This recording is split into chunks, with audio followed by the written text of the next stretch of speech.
आजकल आप देखोगे चारों तरफ गंदगी पड़ी रहती है, घर के बाहर भी पड़ी रहती है। लोग क्या सोचते हैं गांव में कि प्रधान आएगा साफ करेगा।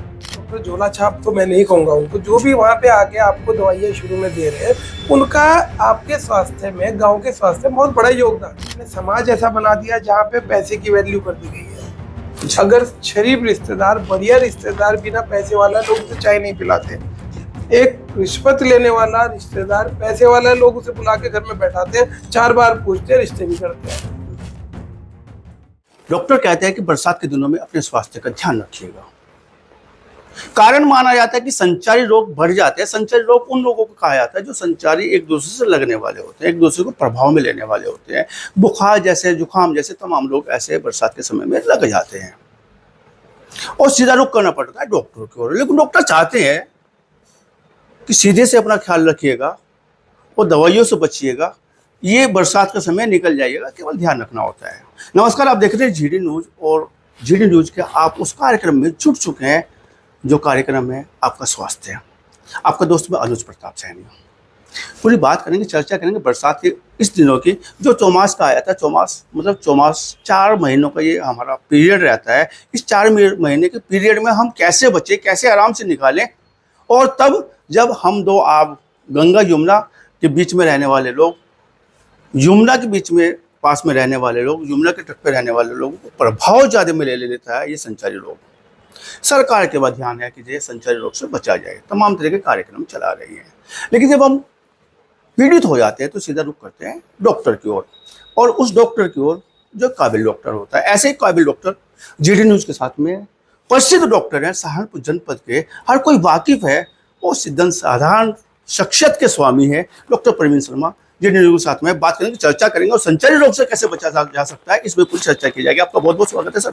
Thank you. और विशेष बात तो यह कि आपने जीडी न्यूज़ को समय दिया है। उम्मीद नहीं थी कि आप जब बहुत अच्छे से हमें समय दे देंगे, लेकिन एक सरल स्वभाव और जो आपका व्यक्तित्व है, वास्तव में चांद लगाता है आपकी शैली पर। Thank you. आपका फिर पुनः बहुत बहुत स्वागत है सर। समाज के लिए कहीं भी कुछ करना पड़े या बताने से मेरे कुछ किसी को फायदा हो, उसके लिए मुझे कोई आपत्ति कभी रहती नहीं है।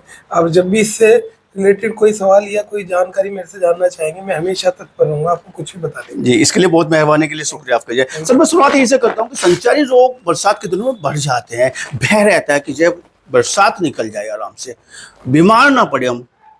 बुखार हो सकता है, जुकाम हो सकता है, तमाम वो चीजें हो सकती है जो एक दूसरे से लगने वाली होती है। कैसे बचाव किया जाए, सीधा सवाल। देखिए, संचारी रोग का बरसात में सबसे बड़ा कारण ये होता है कि इस मौसम में कीट जो होते हैं, पतंगे जो बीमारियों को ज्यादा फैलाते हैं, उनकी संख्या बढ़ जाती है। जैसे उसमें मच्छर हुए, जैसे आपकी मक्खियाँ हुई, इन सब की जनसंख्या बहुत ज्यादा बढ़ जाती है। दूसरा क्या होता है कि पानी का प्रकोप रहता है, उसमें गंदा पानी से भी बहुत सारे संचारी रोग फैलते हैं। तो सर्दियों में, गर्मियों में तो ये सब चीजें नहीं होती है, पर बरसात में गंदगी की वजह से, कीट कीटाणुओं की वजह से हमेशा ये रोग ज्यादा फैलते हैं। इसमें सबसे पहला उपाय आपको मधुमक्खी नहीं, मक्खियों से बचना सबसे पहले आपको करना पड़ेगा। हमारे बहुत सारे रोग सिर्फ इस गंदगी की वजह से फैलते हैं। आजकल आप देखोगे चारों तरफ गंदगी पड़ी रहती है, घर के बाहर भी पड़ी रहती है। लोग क्या सोचते हैं गाँव में कि प्रधान आएगा साफ करेगा। कोई ये कोशिश नहीं करता, यार मेरे घर के बाहर अगर गंदगी है, पानी इकट्ठा हो रहा है, तो मैं कम से कम उसकी तो सफाई अपनी जिम्मेदारी के साथ करा लूं। भाई उसकी बीमारी तो मेरे घर वालों को ही लगेगी। एक बहुत अजीब सी सोच गांव में डेवलप हो गई कि खुद जिम्मेदारी ना लेके एक दूसरे पे जिम्मेदारी डालती है। सरकार काम करती है, सरकार काम नहीं करती है। देखो, इस पे तो मैं नहीं पढ़ूंगा, बट एक हमारे एक सामाजिक दायित्व बनता है कि कहीं भी अगर हम पानी देखें तो कोशिश करें कि पानी इकट्ठा ना हो, जिससे मच्छर पैदा ना हो। कहीं भी अगर हमें लग रहा है कि खराब पानी हो रहा है तो उसमें कुछ ना कुछ इस तरह का उपाय जरूर करें ताकि उसमें लार्वा पैदा ना हो पाए। जैसे गांव में हम लोग पहले मिट्टी का तेल डाल देते थे, हर घर में ही होता है, उससे भी बहुत कुछ बचाव हो जाता है। तो अगर लोग थोड़ी सी जिम्मेदारी समझे तो ये समझो कि ये रोग जो है मुश्किल से 20-30% पे आ जाए। जी, डॉक्टर साहब, अक्सर देखने में आता है कि ये गाँव में पैसा भी नहीं होता, उस लिहाज से कि एक अच्छे डॉक्टर के पास जाया जाए, और गाँव में ज़्यादा प्रभाव यह प्रभावित करता है ऐसे संचारी रोग, चाहे वो बुखार के रूप में आ जाए, कहीं के दिनों तक जब तपन रहती है, अकड़न रहती है, और डॉक्टर, हालांकि मैं उन्हें झोला छाप नहीं कहूँगा, वो वास्तव में जो सेवाएं दे रही हैं। ठीक है, और ऐसे समय में जब हम 40 लाख से भी अबाउट हो चुके हैं, गाँव में वो बैठा हुआ व्यक्ति कहने की स्वास्थ्य में आपको सेवा दे रहे हैं, सरकार उसे किस रूप से ले रही है वो अलग विषय हो सकता है, लेकिन सर पैसे भी नहीं है और बीमार भी हैं, तो हम अपना बचाव बेहतर कैसे करें देखिए ये मैं भी मानता हूँ कि भाई डॉक्टर्स तो अवेलेबल नहीं है इंडिया में, पर 1000 पे बहुत कम डॉक्टर मिलते बिल्कुल हैं। सर। और गांव में जो डॉक्टर झोला छाप तो मैं नहीं कहूँगा उनको, जो भी वहाँ पे आके आपको दवाइयाँ शुरू में दे रहे हैं, उनका आपके स्वास्थ्य में, गांव के स्वास्थ्य में बहुत बड़ा योगदान है। जी। डिग्री है नहीं है वो एक अलग कंट्रोवर्सी वाली चीज है, पर उनका अपना योगदान स्वास्थ्य को नकारा नहीं जा सकता उनके नकारा योगदान नहीं को। जा सकता। बहुत बीमारी वहाँ पे कंट्रोल करते हैं, जब नहीं कंट्रोल होता तो हमारे पास आ जाते हैं। और ये सिस्टम मुझे अभी लगता है, अभी तो हमारे पास इतने डॉक्टर है नहीं, इसको ब्रेक नहीं किया जा सकता, तोड़ा नहीं जा सकता। पर ये जरूर है कि टाइम के साथ आपको क्वालिटी हेल्थ में तो जाना ही पड़ेगा। गिनती उनकी नहीं होती है जो ठीक होते हैं, गिनती उनकी होती है जो मरते हैं। मरते हैं, काउंटिंग उनको कहा जाता है। हाँ, हम लोग हमेशा ये मानते हैं कि हमने जो गोल कर लिए उनका कोई मायने नहीं है, जो गोल छूट गए उनका मायने है। उनकी वैल्यूएशन होती है। तो आप गांव में 1000 मरीज बचाओ, वो काउंटिंग में नहीं आएगा, पर अगर 5 मरीज मरते हैं तो वो काउंटिंग में आता है। डॉक्टर के शीशे तभी टूटते हैं जब कोई मिस हैपनिंग होती है। देखिए शीशे तो टूटने का एक बहुत बड़ा कारण क्या है कि लोग ना इम्पेशेंट हो गए हैं। वो लोग ये चाहते हैं कि भाई डॉक्टर के यहाँ चला गया, मेरा मरीज मर नहीं सकता, और वो मरा है तो डॉक्टर की गलती में मरा है। डॉक्टर को सीधा बोलते हैं कि बच गए तो भगवान, पहले के डॉक्टर साहब आपने मार दिया, अब बच गए तो भगवान, और नहीं तो जैन। भगवान भी अब कहाँ भगवान वाला दर्जा नहीं रह गया। अब तो ये है कि भाई आप सीधा ये कहते हो कि जी इतने पैसे ले लिए, इतने पैसे उतार दिए। जब पेशेंट आता है तो अलग बात, जब ठीक होता है अलग बात, जब जाता है तो अलग बात। अब रही बात ये, देखो मैं ये नहीं कहूंगा कि सारे डॉक्टर अच्छे हैं, ब्लैक शिप हर प्रोफेशन में होते हैं, हर उसमें है। आजकल आपने समाज ऐसा बना दिया जहाँ पे पैसे की वैल्यू कर दी गई है। अगर शरीफ रिश्तेदार, बढ़िया रिश्तेदार बिना पैसे वाला लोग उसे चाय नहीं पिलाते, एक रिश्वत लेने वाला रिश्तेदार पैसे वाला लोग उसे बुला के घर में बैठाते हैं, 4 बार पूछते हैं, रिश्ते भी करते हैं। तो गिरावट एक इस प्रोफेशन के हिसाब से आप मत सोचिए, पूरे समाज में जो एक आपने गिरावट की है उस पर भी आप थोड़ा सा ध्यान दीजिए। आज के टाइम में गांव में एक माहौल होता था, लोग किसी के घर खा रहे हैं, किसी के घर सो रहे हैं, किसी के घर पहन रहे हैं, किसी के घर कुछ कर रहे हैं। बट आज आपका गांव में ऐसा माहौल है कि एक दूसरे के यहाँ जाने से बच्चों को भेजने में डरने लगे हैं, परहेज करने लगे। तो कहीं ना कहीं आप अगर देखोगे हमारा समाज किस तरफ जा रहा है, इस पे भी चिंतन करने का विषय है। डॉक्टर साहब हम चलते हैं उस जरद में, बुखार चढ़ जाता है, हर परिवार में आ जाता है। ये तो जो एक मौसमी बीमारी कहा जाता है गांव में इसको, जो है लेकिन भयभीत हो जाता है पूरा परिवार। बुखार के कई बार रिजल्ट बहुत अच्छे, आपने खुद कहा कि गोल अगर क्लियर नहीं हो पाए तो जो है डॉक्टर खराब, पूरा परिवार भयभीत हो जाता है, भय के साए में रहता है। क्या करना चाहिए ऐसे समय में? घर से उपाय क्या कर सकते हैं? डॉक्टर से हम क्या ले सकते हैं, या किसी मेडिकल से जाके कुछ दवाई लेके हम अपना बचाव कर सकते हैं? देखिए इसमें सबसे बड़ी बात ये होती है, जब भी बुखार होता है सबसे मोस्ट कॉमन कोज सबसे ज्यादा वायरल की वजह से होता है, जिसमें हल्की फुल्की दवाई लेने से ज्यादातर लोग ठीक हो जाते हैं। पर आजकल पिछले 5-6-7 साल से हम लोग देख रहे हैं कि एक बुखार का वेरिएंट आता है, फिर दूसरा आता है, फिर तीसरा आता है। और कुछ बुखार ऐसे आ गए जैसे डेंगू हो गया, स्क्रब टाइफस हो गया, मलेरिया, जानलेवा भी होते हैं। तो अगर किसी को भी 2 दिन में फीवर नहीं उतर रहा है तो उसको समझो इन्वेस्टिगेशन एकदम से करानी चाहिए कि भाई क्या कारण है, क्यों। तीसरे दिन जाए वो उस पे जाए, लैब पे जाए, अच्छी लैब पे जाए, अच्छी लैब पे जाके आप अपना टेस्ट कराओ कि भाई कहीं कुछ मेजर होता क्या है कि मान लिया डेंगू में देखते हैं, हम स्क्रब टाइफस में देखते हैं, जब चीजें बिगड़ने लगती हैं, जब गुर्दे बैठने लगते हैं, जब वो डिहाइड्रेटेड होकर सारा सिस्टम बिगड़ने लगता है, तब वो भागते हैं। और उसमें क्या होता है कि अगर ज्यादा डैमेज हो चुका होता है फिर वो रिकवरेबल नहीं होता है, फिर उसके बाद वो पेशेंट जो है बचाना बस बहुत मुश्किल बस काम हो जाता यही है। बोला जाता है कि काश हम पहले आ जाते डॉक्टर के यहाँ पे, अच्छे एक डॉक्टर को दिन दिखा भी लेते। valuable होता है। एक दिन हम लेट एक हो दिन भी गए, valuable डॉक्टर को तो कहने में समय नहीं लगता क्योंकि जब लेट पहले से होकर आते हैं वो जो। लेकिन सर सवाल यहाँ पे उठ जाता है कि जब जनपद सहारनपुर की बात करता हूँ, जनपद सहारनपुर जो 4 स्टेटों से जोड़ने वाला जनपद है और दूरस्थ है हमारी राजधानी से, मैं लखनऊ की बात कर रहा हूँ। और वहाँ से यहाँ तक आते आते चाहे वो स्वास्थ्य सेवाएं है और दूसरी विकास के डेवलपमेंट की कोई योजना है, दम तोड़ देती है, ऑक्सीजन रहित हो जाती है यहाँ पे आते आते। अगर मैं बात करूँ कि सहारनपुर में मेडिकल कॉलेज मिलने पर भी हमें मेडिकल स्टोर जैसा लाभ नहीं मिला, ऐसा मैं मानता हूँ। ऐसे लोगों का मानना भी है, बहुत बेहतर सुविधा है वो नहीं दे पाया। सिविल हॉस्पिटल बहुत अच्छी सुविधाएं दे पाए। 40 लाख की हम आबादी रखते हैं सहारनपुर में, तो ऐसे में जब स्वास्थ्य सेवाएं जो चरमरा रही हो, तो ऐसे में हम लोगों को कितना सेंसिटिव रहना चाहिए, क्या करना चाहिए कि चंडीगढ़ जाने से बचे, देहरादून जाने से बचे या दिल्ली जाने से बचे? देखिए, मैं आपको एक बहुत सीधी सी बात बताता हूँ। ये जो स्वास्थ्य सेवाएं हैं, जो हमारे सहारनपुर में मेडिकल कॉलेज के बावजूद भी आप अभी भी टर्शरी सेंटर जैसा उसे डेवलप नहीं कर पाए, तो इसमें किसी पार्टिकुलर पार्टी की मैं बात नहीं करूंगा। इसमें एक जो पॉलिसी होती है, पॉलिसी मेकर्स जो होते हैं, वो क्या करते हैं कि बिल्डिंग बहुत बड़ी बनेगी, आप ठेका जहाँ छुट रहे हैं वहां खूब पैसा आएगा। जहाँ डॉक्टर रखने की बात आती है तो वहां उनके हाथ बन जाते हैं। आप उनको वहां पे अगर कोई डॉक्टर को 2 चपरासी चाहिए या वार्ड बॉय चाहिए, वहां पे उनको अपॉइंटमेंट नहीं दिया जाएगा। आप कोई मशीन मांगिए, आपके यहाँ एकदम आएगा, पर जो काम करने वाले लोग हैं वो नहीं है। अब उसका नतीजा क्या होता है कि आज भी जब आप डॉक्टर्स के को लेके जाओगे, मेडिकल कॉलेज में जाओगे, तो वहाँ पे स्केल बहुत ज्यादा नहीं होता है। फिर भी अभी धीरे धीरे इंप्रूव कर रहा है, मैं ये नहीं कहूँगा पहले जाए। तो डॉक्टर बहुत अच्छे जो डॉक्टर है वहाँ पे ज्वाइन करना नहीं चाहते। और सहारनपुर में मैन पावर की कमी आप कहना, मैन पावर की जबरदस्त शॉर्टेज है भाई। अगर आप बाहर की कंट्री में देखोगे 25 लोगों पे 50 लोगों पे एक डॉक्टर है, एक डॉक्टर बहुत अच्छे वाला डॉक्टर। और यहाँ पे किसी भी डॉक्टर की ओपीडी में चले जाओ 100-200 पेशेंट से कम नहीं होते हैं।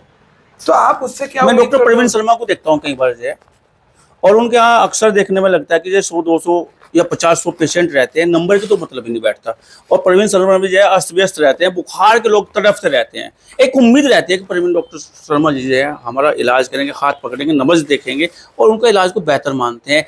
क्या एक प्रवीण शर्मा होना काफी है क्या, या एक प्रवीण शर्मा जैसे डॉक्टर यहाँ होना काफी है क्या इतनी बड़ी आबादी में? सर मैं स्पेशल आपकी बात नहीं कर रहा हूँ, मैं स्पेशल कंडीशन की बात कर रहा हूँ। आप ऐसा मत कीजिए कि मैं ही करता हूँ, शहर में बहुत अच्छे सर मैं कंडीशन की बात कर रहा हूँ। और रही बात ये मेरी, देखो मेरा तो ये रहता है भाई मैक्सिमम लेवल पे मैं जितना काम कर सकता हूँ मैं करता हूँ। मेरी तरफ से सिर्फ ये रहता है कि भाई जो तड़पता हुआ पेशेंट आया उसे टाइम पे इलाज मिल जाए, टाइम पे जो मेरे से बेस्ट हो सकता है वो मैं करके गुजर जाऊँ। पर आप ये मत मानिए कि मैं ही हूँ, शहर में बहुत अच्छे अवेलेबल है।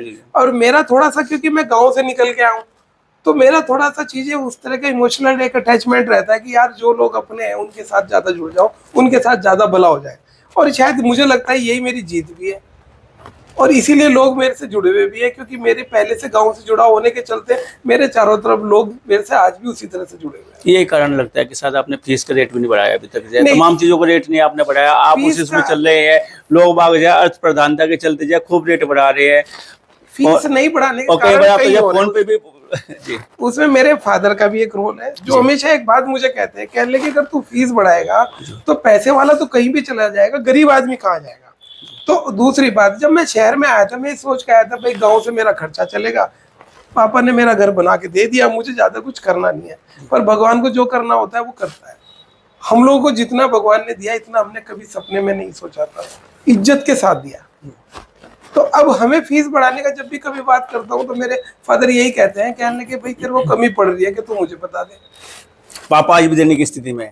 बिल्कुल है, आज भी है। मैं बहुत दिनों से उनसे लेता नहीं हूँ, पर पापा ने अपने एक अच्छा सा मेंटेन करके जिंदगी भर चले हैं। उनका ही मुझे लगता है उनके अच्छे कार्यों का, कि आप कामयाब हो गए, कार्यों का जो है ना सारा मुझे ही मिला है। बहुत सारे पेशेंट मेरे पास इसलिए आते हैं, कहने लगे उनका लड़का है, डॉक्टर रविंद्र शर्मा का लड़का है भाई। तो मेरे पापा ने भी आज तक जिंदगी में यही कमाया है कि उनके नाम पे लोग चलते हैं। मणिपुर में एक सेटअप डाला है डॉक्टर साहब आपने, जी जी, डॉक्टर प्रवीण शर्मा के नाम से बड़ा नाम आप है। तो ऐसे में सहारनपुर के लोगों को स्वास्थ्य सेवा को हम बात करें तो कितनी राहत मिल सकती है उस सेटअप से? देखो मैंने सहारनपुर में जो मेरा गांव जो भीड़ थी ना, अच्छा मैं गया था वहाँ पे, आपके यहाँ देखा मैंने, लोग बाग इलाज कराने के लिए आए और साथ में अपना बेड भी लेके आ रहे हैं, कोई फोल्डिंग लेके आ रहा है। मैं 2 साल पहले बात कर रहा हूँ। देखो उसमें क्या होता है कि मेरा गांव क्योंकि इसी तरफ पड़ता है, तो आदमी जब जैसे जैसे एज बढ़ती है वो सोचता है कि यार अपनों के बीच चलो। मैंने यही सोच के शहर से बाहर निकल के एक हॉस्पिटल खोला निदान सेवाग्राम के नाम से, कि मैं अपने इलाके में जाऊं, अपने लोगों के बीच में जाऊं, वहां पे उनका भला करूं और मेरी जिंदगी वहीं पे अपनों के बीच में पूरी हो। बहुत सीधी सी सोच लेके चला। उसके बाद जैसे डेंगू वेंगू ये सब चलता है, बेड खत्म हो जाते हैं, लोग कहते हैं जी बेड नहीं है, हम घर से फोल्डिंग ले आए, खाट ले आए, मैं लिया मेरा मसला इलाज का है ना। बिल्कुल, मैं तो लोग अपने खाट लेके भी आते हैं, चारपाई लेके आते हैं, वो होल्डिंग लेके आते हैं, कोई बेंच लेके आता है, आप लेट जाओ अब हॉस्पिटल में, क्योंकि जगह है मेरे पास। मैं कभी मना नहीं करता, जितना मैक्सिमम कैपेसिटी में होता है मैं काम करता हूँ। उसमें ये रहता है कि क्योंकि क्या होता है कि डेंगू में जब लोग मरते हैं तो लोगों में डर भय ज्यादा जाता है। तो डर भय आने की वजह से वो चाहता है कि बस हमें एडमिट हो जाए, और एडमिट हो गए, हमें इलाज मिल जाए। अब हमारी भी लिमिटेशन है, मान लिया मेरे पास 50 बेड है तो 50 में मैं 51 कैसे एडमिट कर लूँ।